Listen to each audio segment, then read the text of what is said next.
Welcome to Hope One Live, ladies and gentlemen. You've probably heard it said there's no evidence for the Exodus.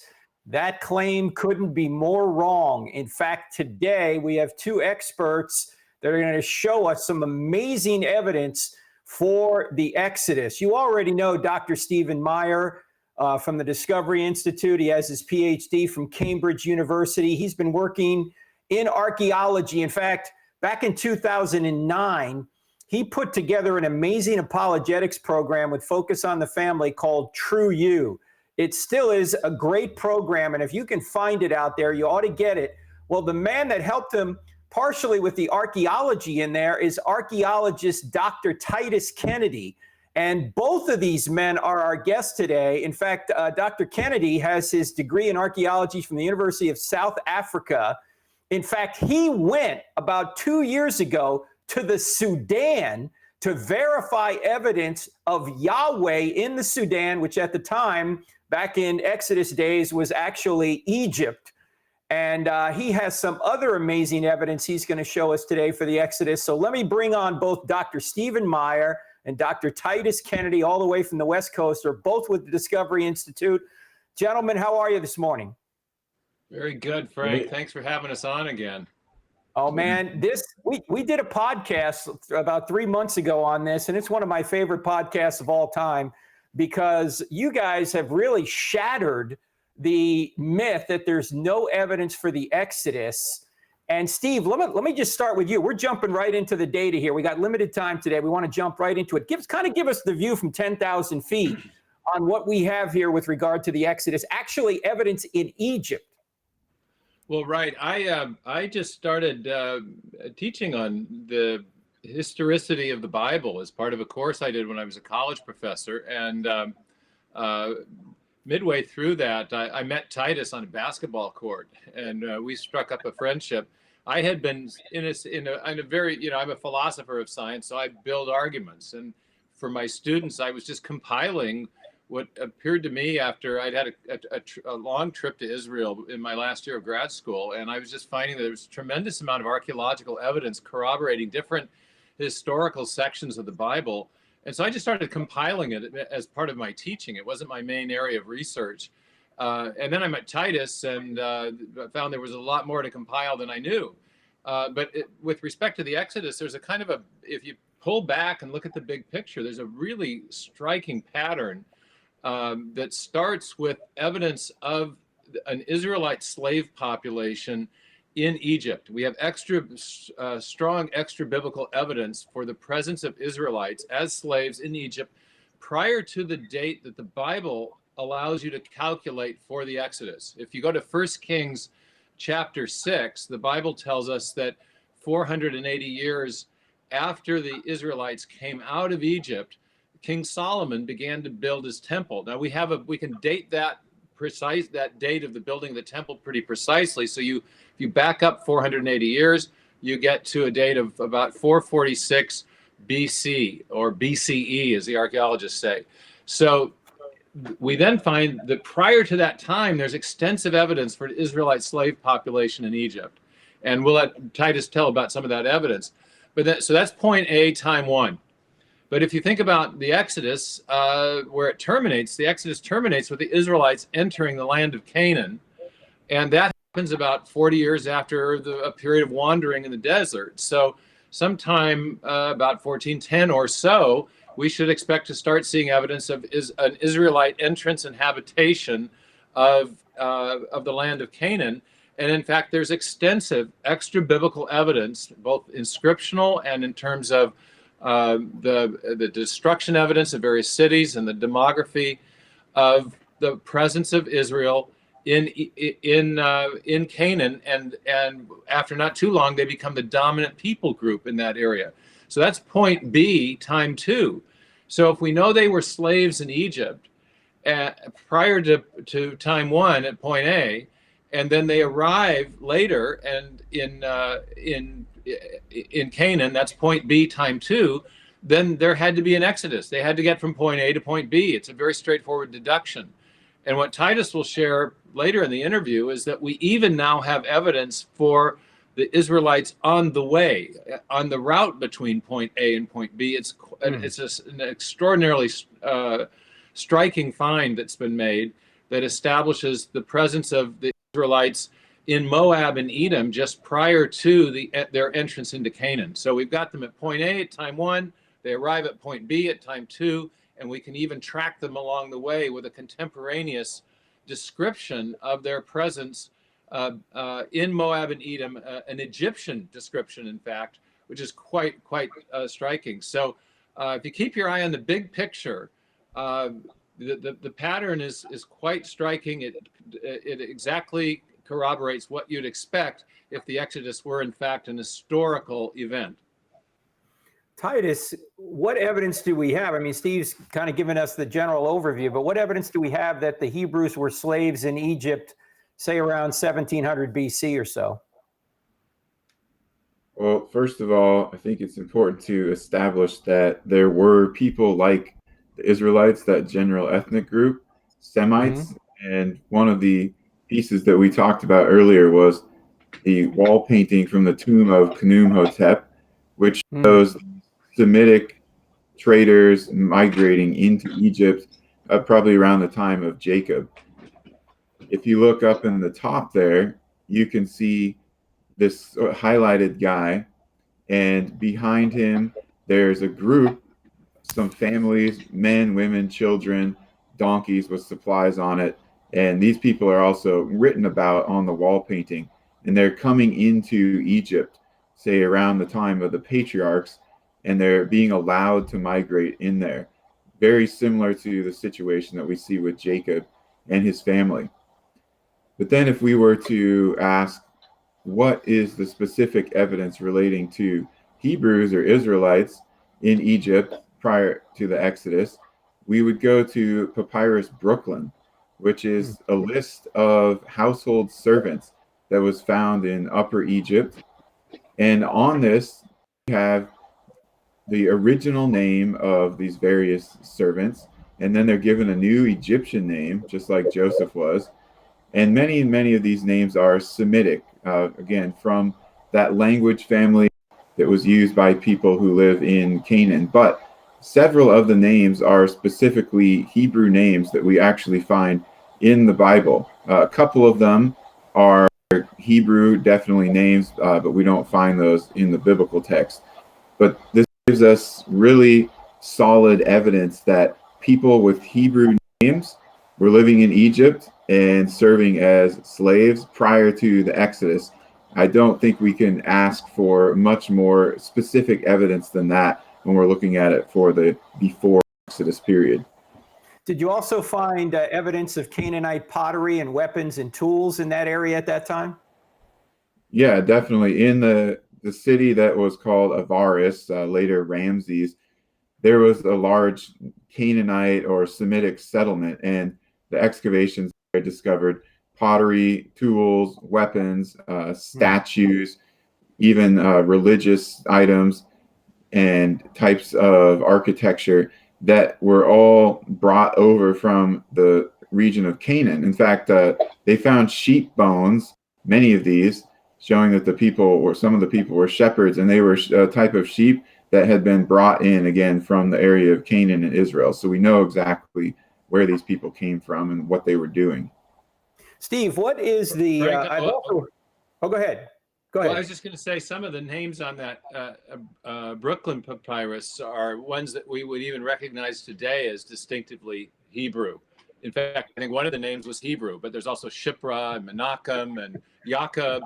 So there's no doubt that the people that were in these large Egyptian estates as servants or slaves were Hebrew, and that's really definitive. It's the specificity of it. It's impressive.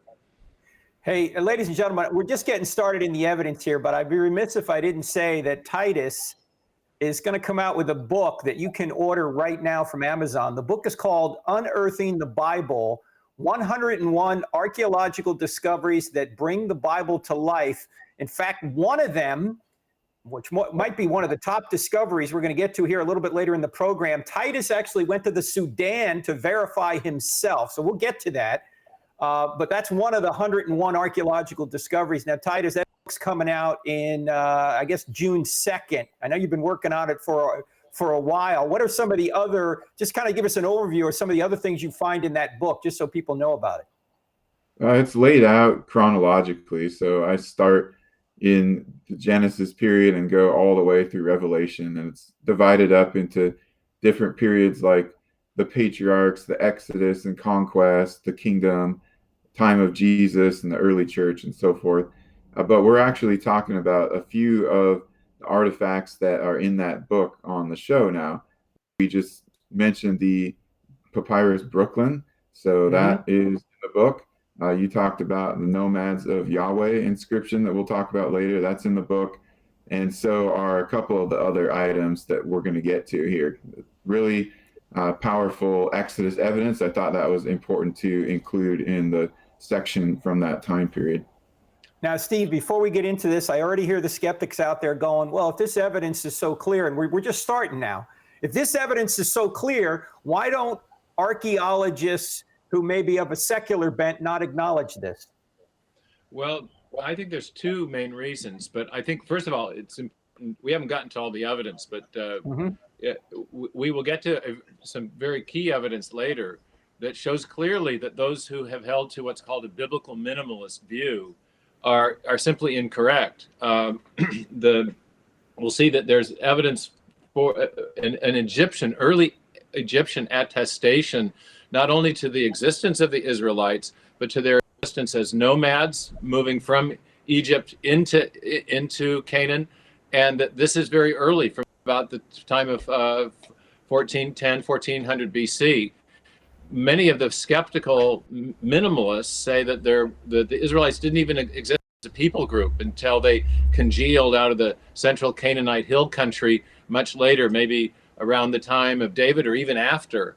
But if that's the case, then why are the Egyptians already familiar with the Israelites and their religious practices centuries before? So and why do they put them in the right place? So I think the biblical minimalism has simply, what's happened, I think, is there's been a kind of a myopia where people got an idea about when the Exodus, if it happened, it was dated too late, around 1200 BC.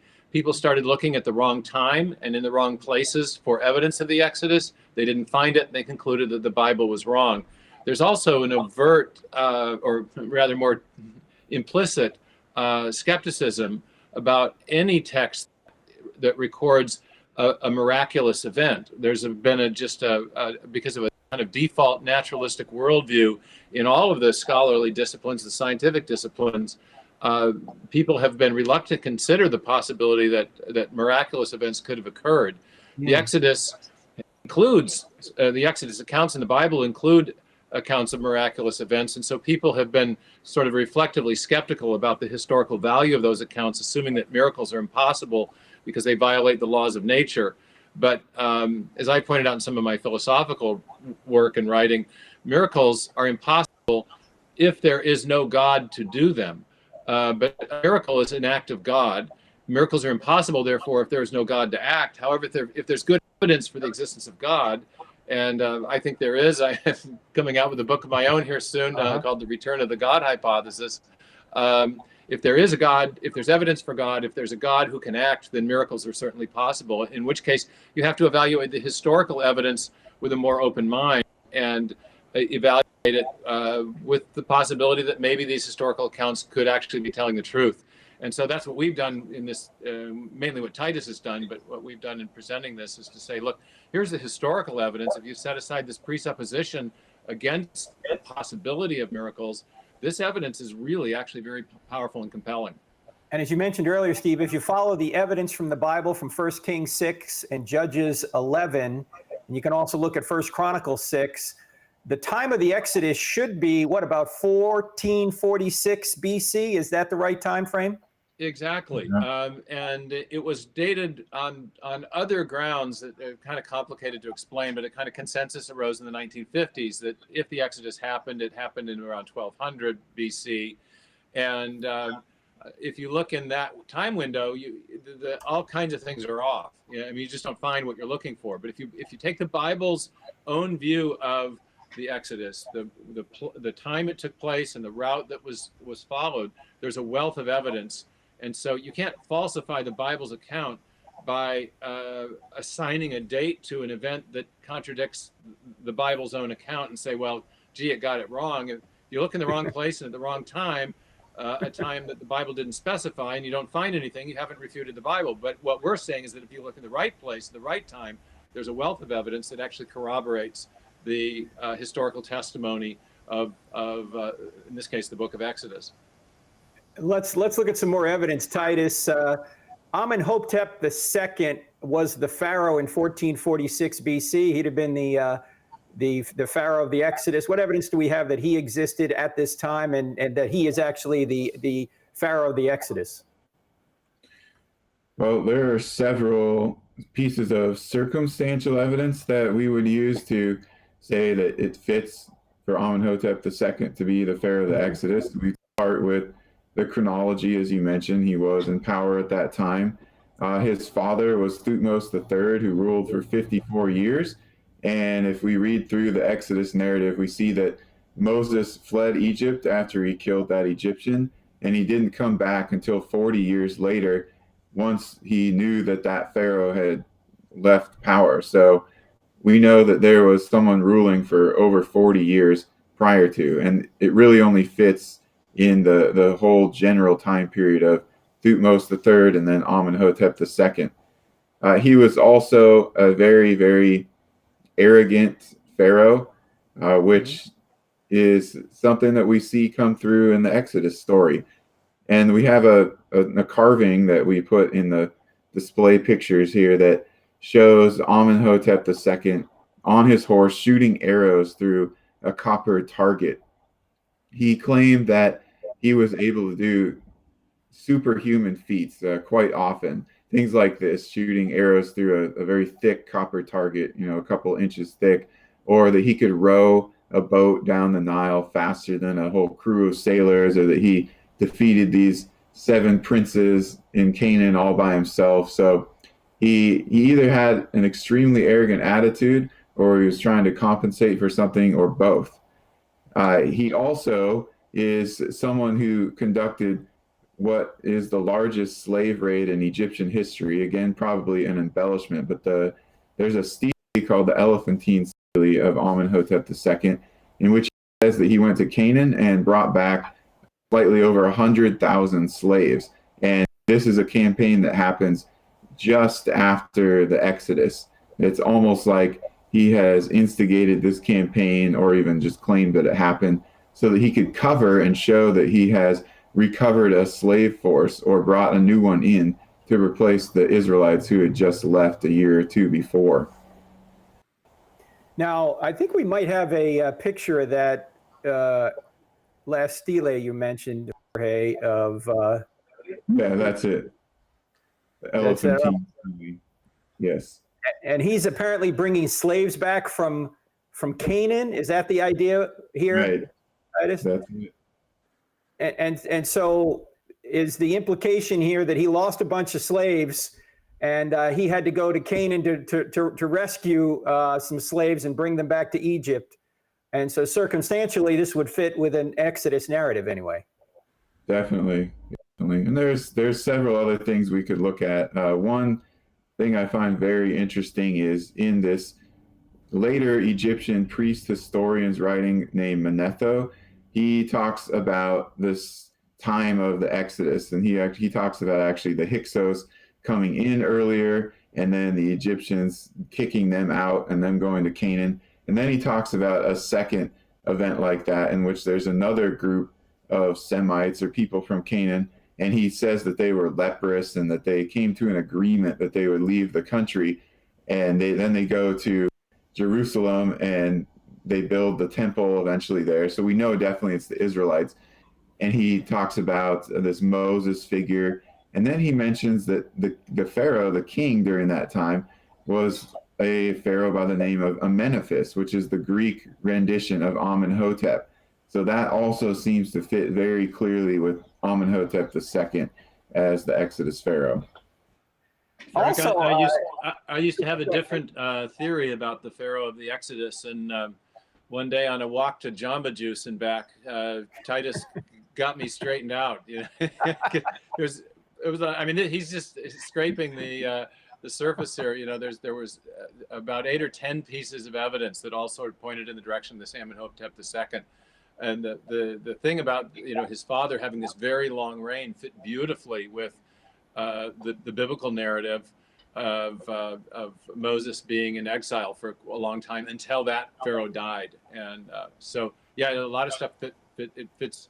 And I think this is one of the marks of historicity is you find these kind of what Tim and Lydia McGrew have called undesigned coincidences, that these little aspects of the biblical narrative that end up making more and more sense as you discover more and more things about the historical context of the surrounding areas and the other nations whose narratives intersect with the biblical narrative, in this case the Egyptians.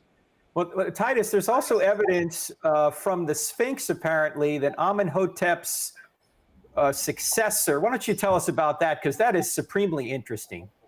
Yeah, that's another one of the pieces I like to highlight, but that's called the Sphinx stele of Thutmose IV. So Thutmose IV was the son of Amenhotep II. He was not the firstborn son. There was an earlier son who just disappears from the record of history. And then we have Thutmose IV writing this text, and he talks about how one day when he was out hunting, he laid down and took a nap. All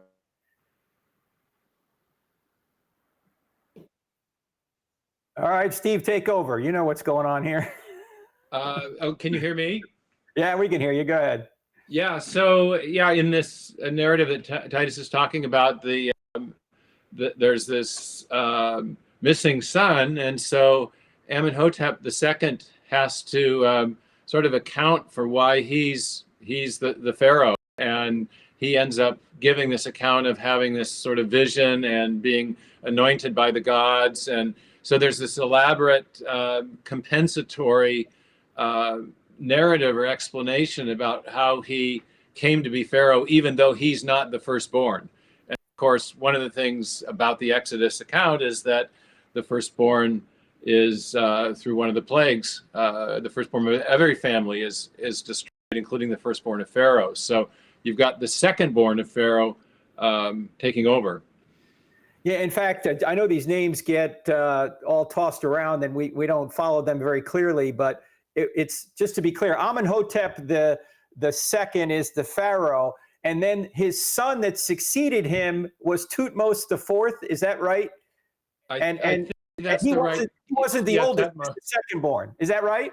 Yes, exactly. Okay, because I have it written down, so I just wanted to make sure I had it right. And I don't know if we have Titus back or not. We have a frozen picture of Titus. He's coming back in. All right. Now, I actually think that someone just asked a question about the 10 plagues of Egypt. Are there any other writings regarding that? And is Titus? Go ahead. Okay. All right. Don't go anywhere, people.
We back? Yeah, Can we're you hear back. me? Let's Okay, go.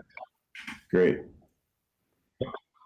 You want me to resume with the Sphinx? Yeah. Let me just let's go to the Sphinx and explain that again if we can, Titus. Sorry, this is live, so And then to the Ipawar.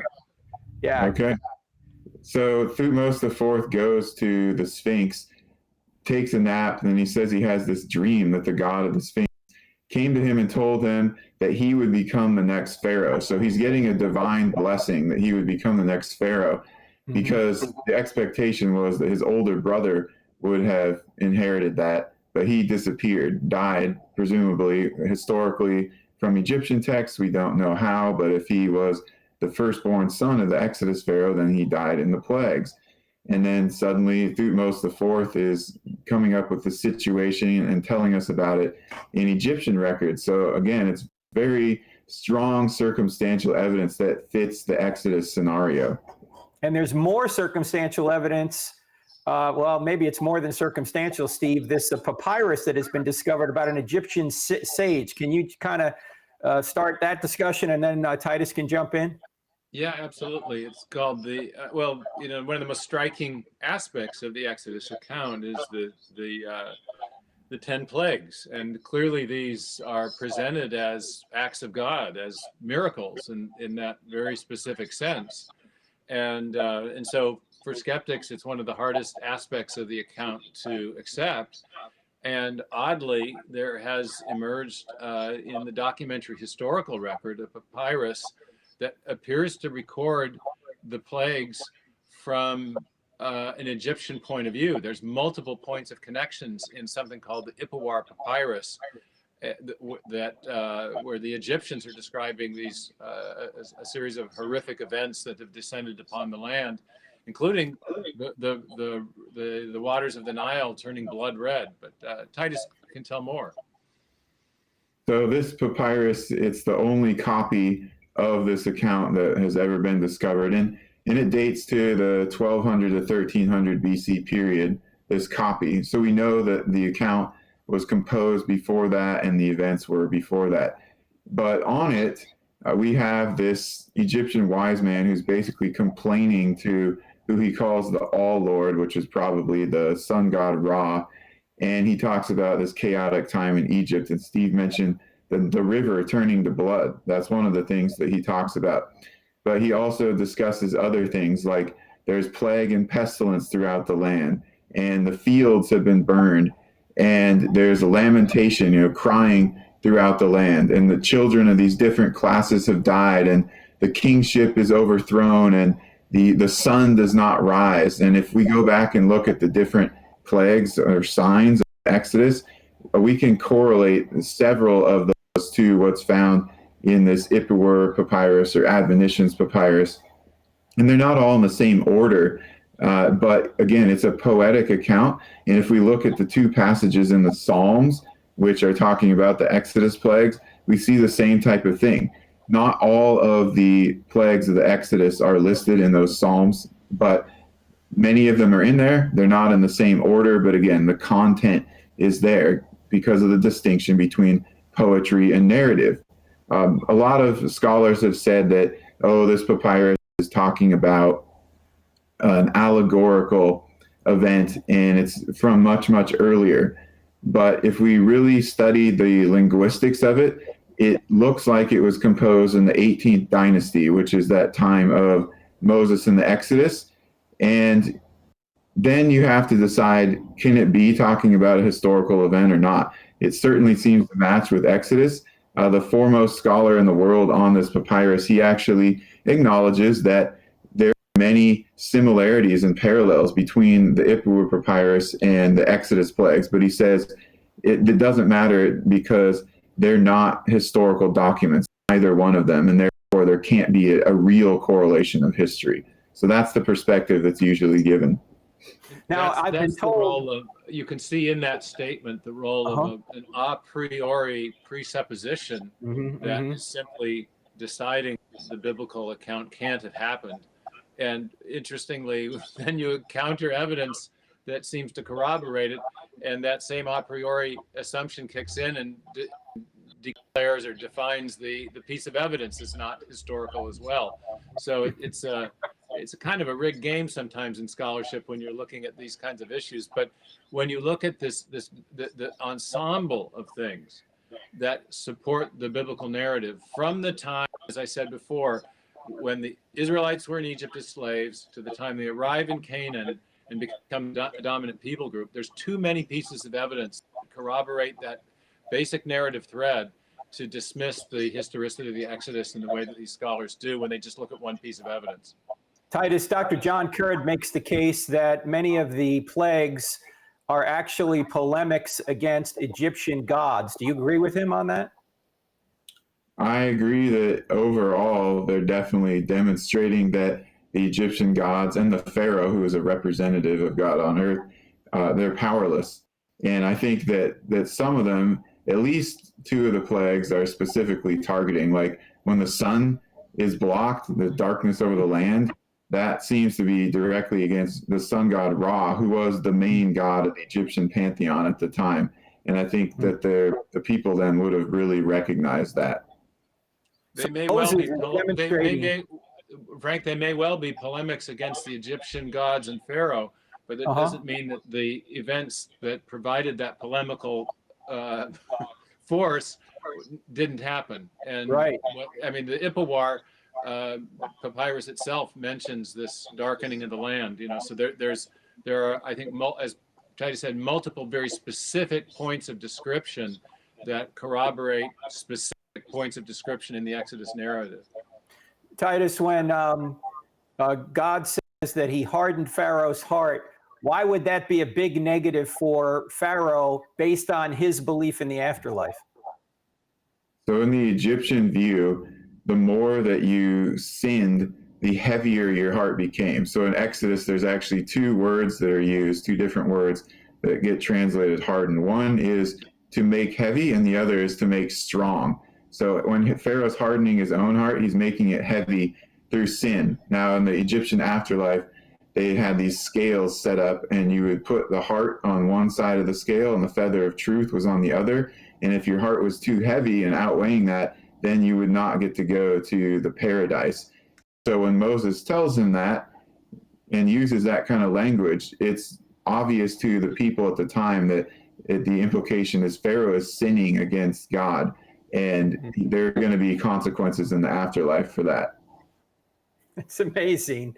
If Moses knew the culture of the Egyptians at the time, it's quite clear. Go ahead, Steve. Well, and it's clear the Exodus narrative, there's no that's not highlighted in red and say, no one says, "Hey, look at this. This is proof that Moses knew." It's just inadvertently things like this are subtly present in the text throughout that shows any sensitive scholar that this was written at the time with knowledge of the customs, with knowledge of the religious belief system. Very subtle stuff like this is a mark of historicity, in addition to these very explicit, evidential, corroborating pieces of corroborating evidence that we're talking about. In addition to all the evidence in Egypt that you are putting together here, or have put together here, and there's more in your book, Titus, there's also evidence, and you've excavated some of these sites yourself, in Canaan, for a group of people coming into that area about 1400 or so. Can you elaborate on that a little bit? Right. The Exodus connects directly to the wandering and the conquest. So when the Israelites came into the land and started to attack these cities in Canaan and take them over, at many of those places we have evidence of that, evidence of a fire destruction or overall a transition from one group of people to another. So the three main sites that are usually discussed are Jericho, Ai, and Hatzor, because those are ones that the book of Joshua says the Israelites specifically burned the whole city. At Jericho, there is very clear evidence of a massive fire destruction and then an abandonment of the city, which we see in the biblical text. We could get into some of the specifics of that another time. But then we go to Ai, which there's been a lot of historical debate, and that's a project that I've been working on recently. But at the site there, we do have fire destruction evidence of the whole city again and a long period of abandonment. And then if we go to Hatzor, that's very clear. There's not an argument there. There's a definite fire destruction. And then the Israelites actually come in later and settle that. And so, again, it fits with the narrative. Now, where did these people come from? We got to ask that question. Well, the Bible gives us the answer for that they had exited Egypt. So they're coming from somewhere. The only historical source that we have that talks about that is Exodus, Numbers, Deuteronomy, Joshua, etc. Now, Steve, you were kind of telling me when we met here personally during the Apologetics Conference that you were kind of amazed that Titus wanted to verify a finding from the Sudan. And maybe you could start out that story, and then Titus can tell us what he actually found. Well, right. I mean, he did his PhD on the demography of Canaan during this period of the conquest, and it is striking how beautifully the pattern of evidence there fits with the biblical description of Joshua and the Israelites' entrance into Canaan. And there are some inscriptional evidences there. Maybe we should talk about too. Of the Canaanites writing, calling for help of Pharaoh, and describing this I'm blanking, Titus. The Habiru. The Habiru. Sorry, yeah. But what Titus? So that's been well established for a long time. The description of the Habiru entering Canaan. So that's point A. That's point B. And we talked about the evidence for the Israelites at point A and Egypt as slaves. But the evidence for along the way is very interesting. When Titus and I were working on this, and I'll show it, this is the True You series. This was part 2, Is the Bible Reliable? He came in one day when we were pulling together these different lectures and told me about an obscure mention of an inscription on an Egyptian monument from what was very southern Egypt in biblical times, and which is today part of very northern Sudan. And the inscription, he said, mentioned the Tashasu of Yahweh, the Nomads of Yahweh. And it dated from an Egyptian monument about 1400 BC, and it described the movement of these nomadic peoples who worship Yahweh through the provinces of Moab and Edom. And we thought, if true, that's quite striking corroboration of the biblical narrative, because it's not only do we have him at point A and then later at point B, we've got him on the way between point A and point B with a contemporaneous extra biblical attestation to their presence, movements, and religious beliefs. So a couple of years ago, Titus decided to take an expedition for himself and flew into Khartoum and drove 10 hours to the very north of Sudan through some pretty rugged territory. He told me he was going to take security, but that turned out not to be exactly true.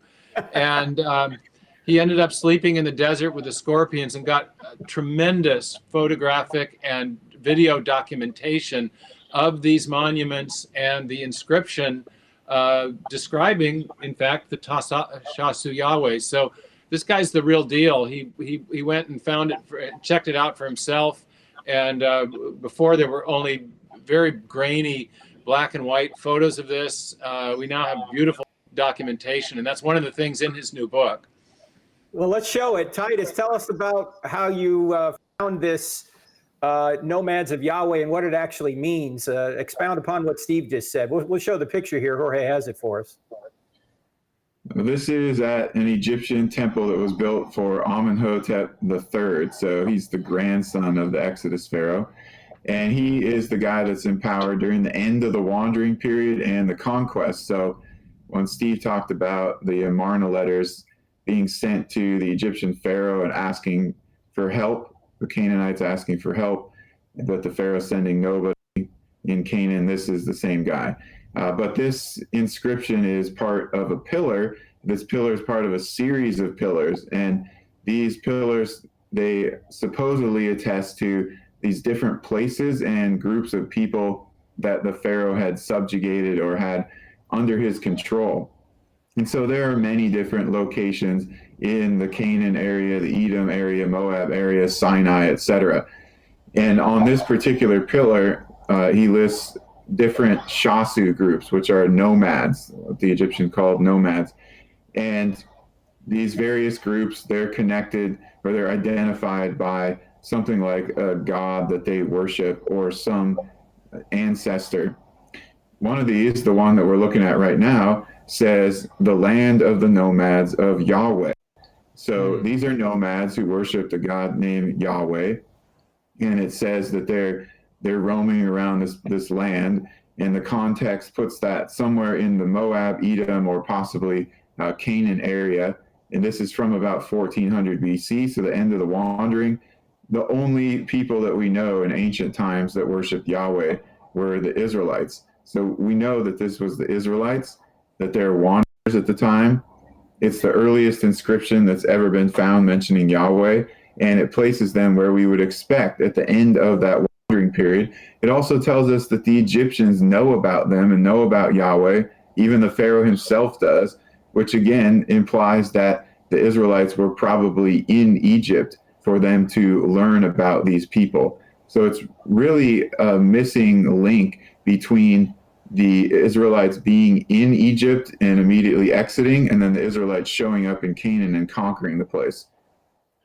And Frank, if I could comment on one other aspect of this, I mentioned this before, that you have a very influential view within archaeology and the historians of this period that says the biblical account is of minimal or very little value historically. And these biblical minimalists typically claim that the Israelites didn't exist as a people group until much later, and that they never were in Egypt, there never was an Exodus, etc. But if the Israelites didn't exist as a people group until 1000 BC or even 1200 BC, then why is the earliest mention of the God Yahweh and the people who worshipped him present on an Egyptian monument dating from hundreds of years before that? This artifact by itself refutes the biblical minimalist position that denies the existence of the Israelites as a people until roughly the time of David or maybe a bit before. I want our viewers to recognize the gravity of what Dr. Meyer and Dr. Kennedy are saying here, that this discovery, which I think, Titus, you originally saw in an old journal, but it hadn't really come to the forefront until you physically went there 2 years ago and took photos of this thing.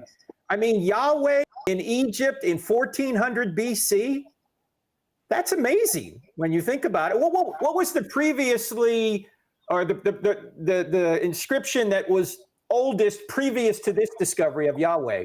Do you happen to know what that would be?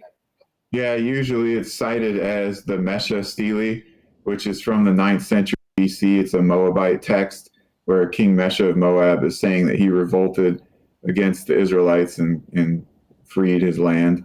So it's quite a bit later.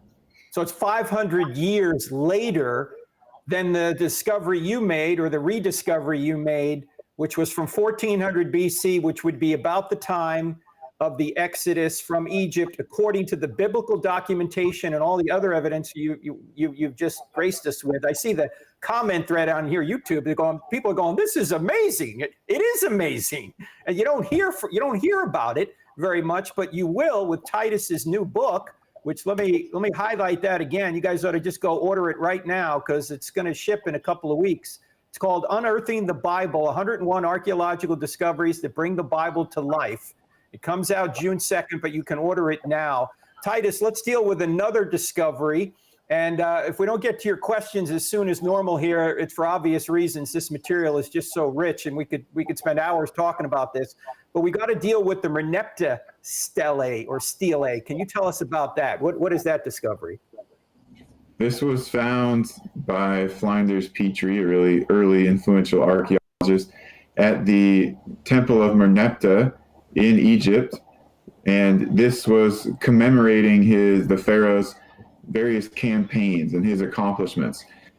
A lot of these things were made, but why this is really important for what we're discussing is because near the bottom of it, he talks about a campaign to Canaan, and he says that he goes into Canaan and he conquers that land, the region, and then he says that he defeated 3 different cities, and he talks about them in sort of a north, central, and south alignment: Yanoam, Gezer, and Ashkelon. So he's just telling us that he's conquered cities all over the land. And then he mentions a group of people, and he says that Israel has been laid waste. Its seed is no more. And so he's telling us that Israel was the people, the dominant group of people at least, in Canaan at that time, and that he supposedly defeated them and destroyed their fields. Now, that's really significant because it tells us that by the time Manasseh went into Canaan and fought, which was about 1210 BC, the Israelites had already established themselves as the most dominant group of people in that region. And so they defeated and kicked out a lot of the Canaanites already.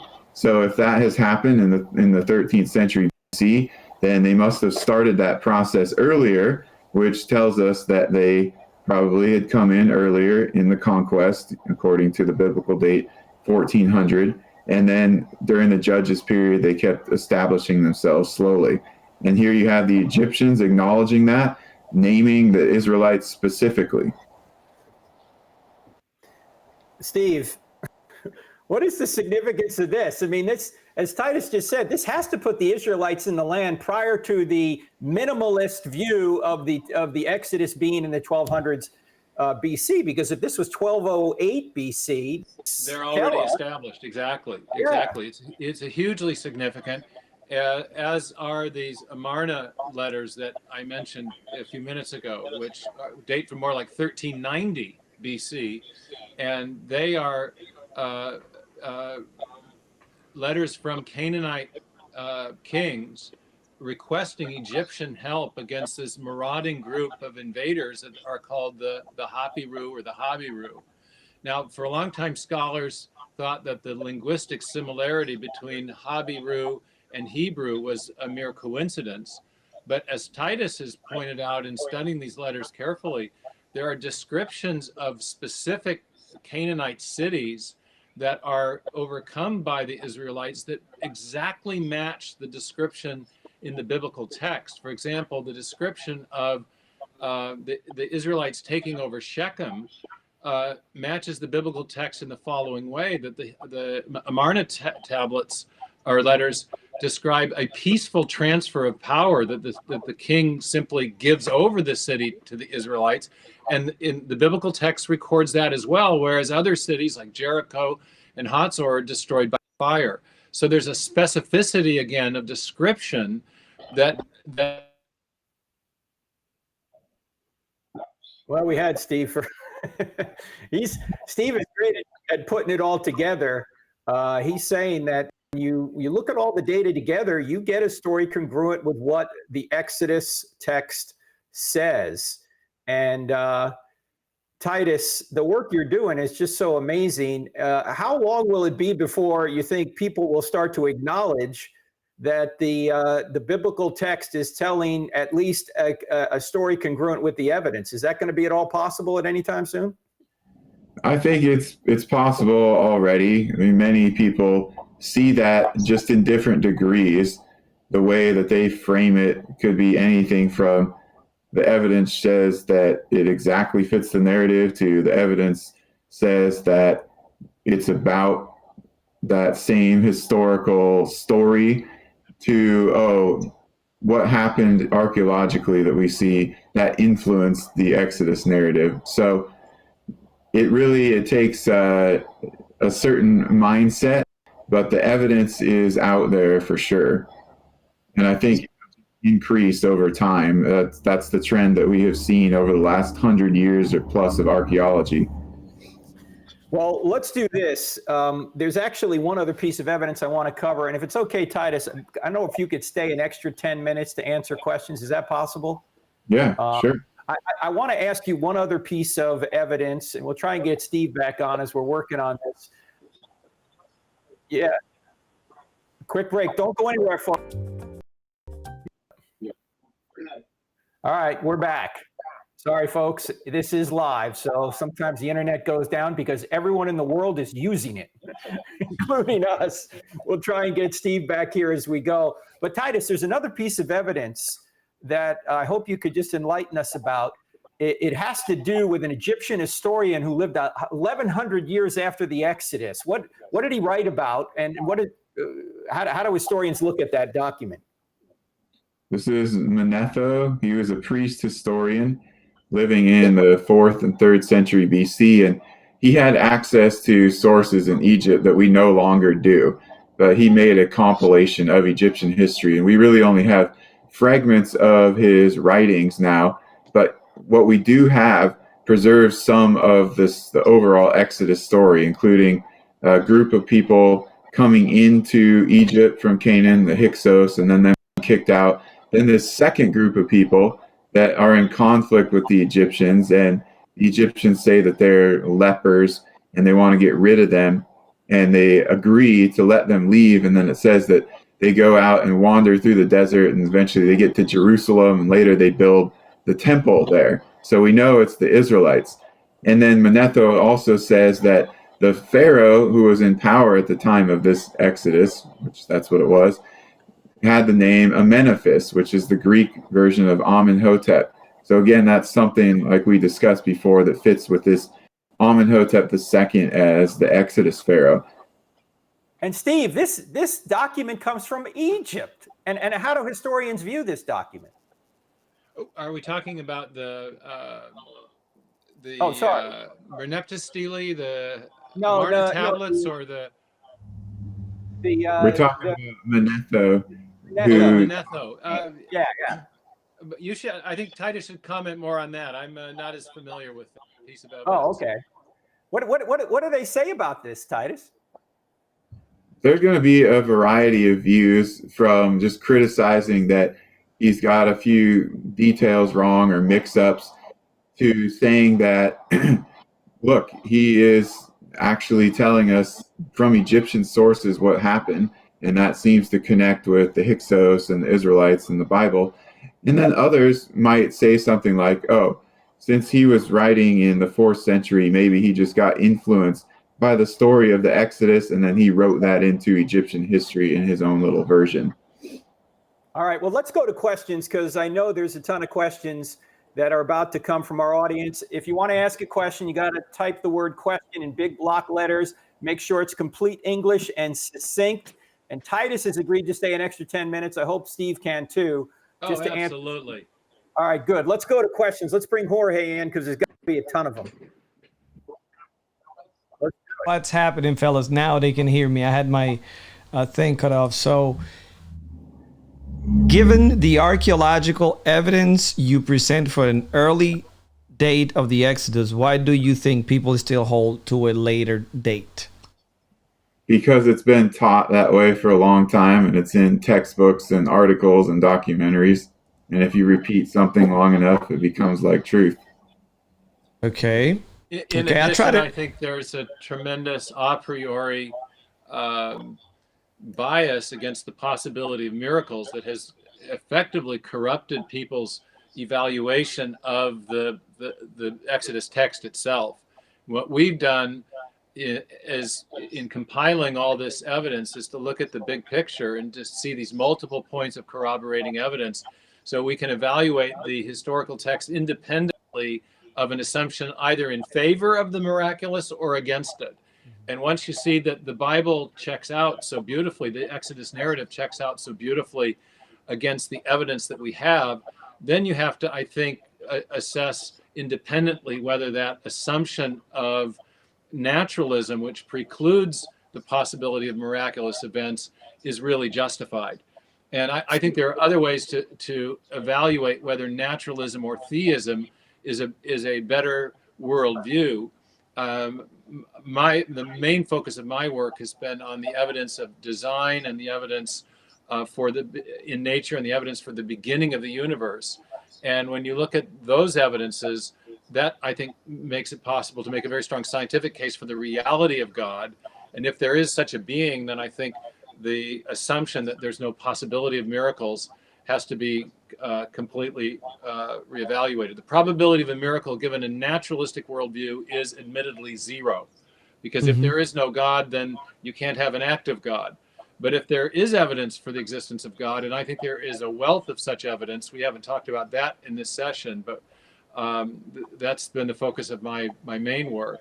Then that should at least leave you open to the possibility that narratives such as those that we find in the Bible are historically reliable, pending an evaluation of the evidence. What we've shown here is that when you evaluate the evidence, the evidence for the reliability of the Exodus narrative is very strong, and therefore we have reason to trust it with respect to those descriptions of miraculous events as well, if there is a possibility of God existing. And we think there's more than just a possibility, there's good evidence for that. Good. Titus, very briefly, was Kathleen Kenyon's misdating of pottery in Jericho responsible for an early view of the Exodus, or was it something else that people, I'm sorry, late view, a 1200s view rather than a 1400s view? Why did it become the predominant view, 1200s rather than that started much earlier. It was connected to two things mainly: the mention of the city of Ramses in the biblical text, and then trying to connect that to Ramses II, who's the most famous Ramses name and a city that he named after himself. And then secondly was that Albright and others, but primarily Albright, found destructions in Canaan that they associated with the Israelite conquest. And initially they dated a lot of these to the 13th century BC. We know now that they were not all the 13th century BC, but that then re-influenced the idea that all this had happened in the 13th century BC. The Merneptah Stele was connected into that too. But it really was based off of a misunderstanding of what had been found and trying to accommodate things to this new date. Great. The pottery that was missed at Jericho in Kenyon's dig did play a big role, though, in sort of confirming that that already established consensus. And Titus himself has done some work at Jericho showing that pottery is it's called Cypriot bichrome ware, and it was a kind of pottery that was only owned by more affluent people, and Kenyon's initial survey missed it by focusing on the poorer quarters of the city. Although I guess Titus has found that in some of her logs that there was actually descriptions of this pottery, which would have been a marker for an earlier or for about a 1400 BC destruction, and her official published reports didn't mention it, but there was evidence in her logs that even she had found some of it. So we now know that there's good evidence for the destruction of Jericho right about the correct time for the entrance of the Israelites into Canaan. Excellent. Last fall, we were on a tour that Titus helped to lead. It was Michael Medved, the famous Jewish talk show host here in Seattle, teamed up with Discovery Institute, and we had a tour of Israel. And Titus took our group to Jericho and actually showed the place where the walls of Jericho fell outward, which was a very unusual feature of any ancient siege. Usually walls were battered in physically and they fell inward. But there's evidence of a huge conflagration and destruction of Jericho at the right time to correspond to the biblical account for the entrance of the Israelites into Canaan. And oddly, the walls in Jericho show evidence of having fallen outward, not inward, which is matches the biblical account, and it's very weird. The people in our group were quite amazed to see this for themselves. Yeah, excellent. I got another one. Has any evidence of the Exodus been found in the Sinai desert? Surely 2 million people should have left some evidence. So that's why we were talking about that Nomads of Yahweh inscription, because that is placing the wandering nomadic Israelites in between Egypt and Canaan. So probably they were in Edom and Moab at the time of that inscription, but they would have had to go through Sinai to get there, obviously. That's in between Egypt and Canaan. And why we highlight that is because we really can't get archaeological evidence of nomads in a wilderness from over 3,000 years ago. Even if you try to search for evidence of the Bedouin, who are nomads in Sinai from 100 plus years ago, you're not going to see anything. They don't leave behind traces that preserve archaeologically when they're just living in campsites with tents of animal hair, and they're using baskets of weave baskets instead of making pottery, and they have all their clothing would also disintegrate. So we need inscriptions really for that type of thing. Yeah. Got another question here. Is there any evidence for the Red Sea crossing? Most people said it was in the Newell ports. What do you say about this? I don't think that we have found any physical evidence yet for the sea crossing. The Reed Sea crossing is what the Bible says, not the Red Sea. Yeah. But we could guess, or we could have an educated guess as to approximately where it was located, and perhaps somebody will eventually find something if they look. It's such a big area; it's very hard, even if you were able to do archaeology, to find that kind of needle in the haystack. It's not like an ancient city where you know exactly where that is, and then you dig within the city and you start finding things eventually. So it's just a more difficult scenario for that. But I think that maybe we will someday.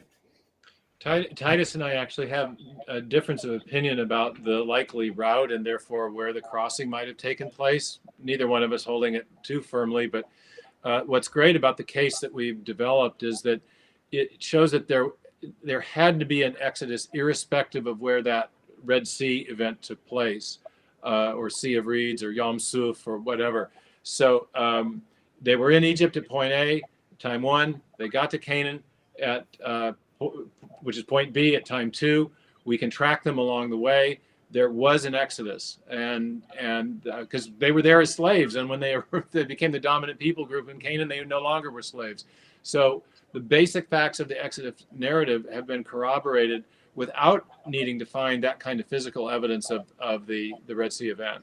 Fantastic. I do have something related to this. It's not in the question section. There is a picture, sort of a meme floating around of rusty old wheels that they said that they found under the Red Sea. Can you dispel that myth? It says there was an archaeological found of chariots under the water. That's probably that boat steering wheel looking thing that's like sort of gold, that doesn't look anything like an Egyptian chariot wheel, and it's lying on top of some sand, which also it wouldn't be if it was from 1400 BC plus. That's probably the one that they're talking about. Right. So what do you say about that? I mean, Well, no, big NO. Let me say something about Titus, Jorge, that I really appreciate, is that Titus has a very high view of the scripture. He's a rock-ribbed biblical inerrantist, but he has extraordinarily high standards of evidence as well. And I think one of the things that's afflicted a lot of attempts, internet apologetics, let's call it, is that sometimes people can get carried away with a desire to believe something, and they don't apply really rigorous standards of evaluation and scrutiny to alleged pieces of evidence. And one of the great things about Titus's new book is that everything that the 101 different pieces of evidence with photographic documentary attestation to those pieces is really, they're all really well established pieces of evidence. And the narratives he writes are very scholarly. You can take this stuff to the bank. And I think we've been afflicted in the Christian world with people who have the right instinct. They want to show that the Bible's reliable, but they don't have the background, the training, or the judgment sometimes to know what's a solid piece of evidence and what isn't. And so that's one of the great things about his new book, is that it's very well researched, very scholarly.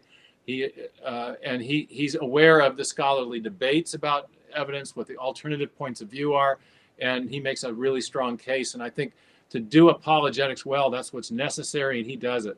Absolutely, I agree. Besides the Bible, there's any Egyptian or other documents about the Exodus? That's what we've been talking about. Well, I know, but in terms of, I guess Manuel Rodriguez is referring to the papyri, directly saying, Exodus happened. There's the Manetho accounts that we were talking about from the 4th and 3rd century BC. So those definitely talk about the Exodus from an Egyptian perspective. And then besides that, we would have to go to various pieces of the story in Egyptian records. The Manetho one is more comprehensive. It's just later. Okay. What we get in Egyptian records, Jorge, are snapshots of different aspects. And what we've done in compiling those snapshots is show that if you connect the dots, you've got a very powerful attestation of you can tell the same story with less detail from those extra biblical snapshots. Now, Steve, I got why this. would the Egyptians report this directly if it really happened? Wouldn't that be too embarrassing to report from their perspective, that Moses just basically kicked Ra's butt? I mean, that just doesn't seem like something they would admit now. Spoken like an ex-military officer, Frank. Yeah, that's right. I mean, why would they put that in their writings? It wouldn't make any sense. Right. Let me give another example of this from later period of history. In fact, one that intersects with biblical history. We know one of my favorite accounts in the Old Testament is the story of Hezekiah and the Assyrian invasion of Judah and the conquering of the different walled cities of Judah till only Jerusalem is standing. Hezekiah is surrounded by the Assyrian army, which is at that time the army of the greatest empire on earth. And the Bible tells that for some strange reason, there was a movement of perhaps chaos in the Assyrian troops, that the angel of death moved through them, and that and the Assyrians withdrew, and that Jerusalem was never conquered. Well, we know from extra biblical evidence from the archaeology of Jerusalem that actually is true. That never happened. The Assyrians did not conquer Jerusalem after they had conquered the rest of Judah and Judea. But the Assyrians also have an account of those events, and it's on a prism called the Taylor prism, or the Sennacherib stele, and it's in the British Museum. There are actually multiple copies, but one is in the British Museum. And Hezekiah, or Sennacherib, tells the exact same series of historical events, the conquering of the strong-walled cities of Judah and so forth, right up to that point. And he says that he describes surrounding the city of Jerusalem. He says he shuts up Hezekiah like a bird in a cage, and fear of my lordly splendor overwhelmed him. And then there's a long ellipsis, if you will, a silence, conspicuous silence. He never tells that he didn't conquer the city, that in fact he was forced to withdraw, and that he was assassinated by his own sons when he got back to Nineveh. The Bible tells that. Later Assyrian records tell that he was assassinated by his sons, but there's no mention in Sennacherib's own writings of this humiliating withdrawal from the city. But if you only read Sennacherib, you get the feeling that, wow, he shut up Hezekiah like a bird in a cage. Well, it's selective telling to make him look good. And I think you find the same thing throughout the ancient world. And what's interesting about the biblical narrative, and it's sometimes scholars call this the principle of negative attestation, is the Bible includes negative or unflattering descriptions of its own heroes. Moses is portrayed as a murderer before he is called by God to liberate the Israelites from Egypt. David is portrayed as a murderer and an adulterer. Peter in the New Testament is portrayed as betraying Christ.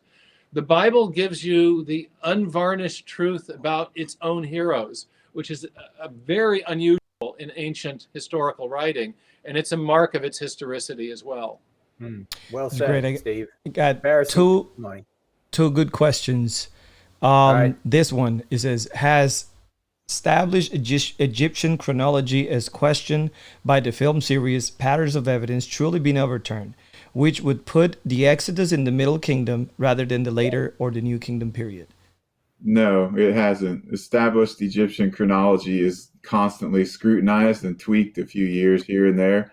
but over the last decades, it has not been substantially changed at all. And even though people are willing to look into that and want to get things correct, no, it's really not accepted, except by just a few scholars. You know, the vast majority don't take that chronological revisionism. And I'm not aware of any Christian archaeologists who would say that we need to revise it 300 years either. I see. The Pharaoh during the Exodus, was it Ramses II? No, it was Amenhotep II probably that we were talking about. So that's in the 1400s BC, not in the 1200s BC. So Okay. Okay. So is it, Steve or Titus, either one? The Bible does talk about the city of Ramses. Do you think that was a later editor who referred to the city as Ramses, even though at the time of the Exodus it wouldn't have been the city of Ramses? Is that possible? Or yeah, I think that's a plausible explanation. It also could have been talked about the city of Ramses because it was in the land of Ramses and it was the foremost city. And you know, Ramses is just an Egyptian phrase. It doesn't have to be referring to a particular pharaoh. I mean, there were many pharaohs with that names, and we see in Genesis that it's called the land of Ramses, Goshen, another name for it. So it could have been connected to that also. Well, Jorge, I think we got to wrap it up soon because I don't want to keep these guys too long. And there's so much great information that Steve and Titus have brought to us, and more can be read in Titus's book, Unearthing the Bible, which everyone's got. I've already seen about 10 people say they've already ordered it as we're sitting here. So awesome. So that's good. But why don't you guys each take a minute to wrap up your thought? Let's start with you, Titus. How does this bring you hope in your Christian walk? The fact that you're doing this kind of research and you're finding all these pieces that you can put together congruent with the Old Testament. You look at the Bible and it's got all of these different claims in it. Some of them are historical, some of them are theological.